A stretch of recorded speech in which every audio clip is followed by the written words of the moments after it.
خیال تھا اقتدار میں آ کر تبدیلی جلد لے آئیں گے، نظام میں کمزوریوں کے باعث ایسا نہ ہو سکا۔ وزیر اعظم عمران خان نے اعتراف کر لیا، کہا لوگوں کو غربت سے نکالنا اصل چیلنج ہے، ہر شعبے میں سزا اور جزا کا نظام ہونا چاہیے۔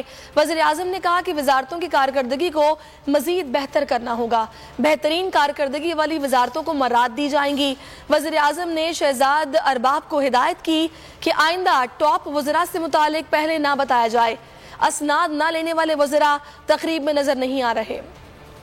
آپ نے ایک بہت بڑی غلطی کی کہ آپ نے پہلے لوگوں کو بتا دیا کہ ٹاپ 10 کون ہے اور باقی منسٹرز نہیں آئے۔ تو نیکسٹ ٹائم آپ نے کسی کو نہیں بتانا جب تک یہ فنکشن نہیں ہوتا۔ کوئی دنیا کا سسٹم جس میں سزا اور جزا نہیں ہے وہ کامیاب ہو ہی نہیں سکتا۔ پرائیویٹ سیکٹر کے اندر ہاسپٹل ہے، ادھر تنخواہیں بھی اتنی زیادہ نہیں ہیں، لیکن وہ اس سے بہت اچھا پرفارم کرتا ہے گورنمنٹ سیکٹر سے۔ پرائیویٹ سارے جن کے پاس پیسہ وہ پرائیویٹ ہاسپٹل میں اس لیے جاتے ہیں کہ گورنمنٹ ہاسپٹلس کے اندر سزا اور جزا کا نظام ہی نہیں ہے۔ ساری دنیا میں کموڈٹی سائیکل آیا ہوا ہے، قیمتیں اوپر گئی ہوئی ہیں، انفلیشن ہے، تو ہم کیسے لوگوں کی زندگی آسان کر سکتے ہیں؟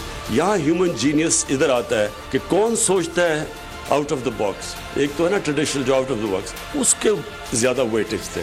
اور پھر کئی میں نے دیکھا کہ بیوروکریٹس پہلے تو نیب کی وجہ سے چانس ہی کوئی نہیں لیتے تھے، کوئی بھی جدھر بھی تھوڑا سا ان کو شک ہو کہ اس پہ کوئی مسئلہ آ سکتا ہے تو وہ اس کے اوپر بیٹھ جاتے تھے، اور اس سے بہت بڑا نقصان ہماری گورنمنٹ کو ہوتا ہے۔ تو اب تو ہم نے وہ بھی ہرڈل ختم کر دیا، نیب کا وہ جو لوپ تھا وہ بھی ہم نے اب اس کے اوپر نیب میں ریفارمز کر دیے، تو اب تو کوئی ایکسکیوز نہیں ہے۔ سبسکرائب کریں اور بیل دبائیں تاکہ کوئی خبر رہ نہ جائے۔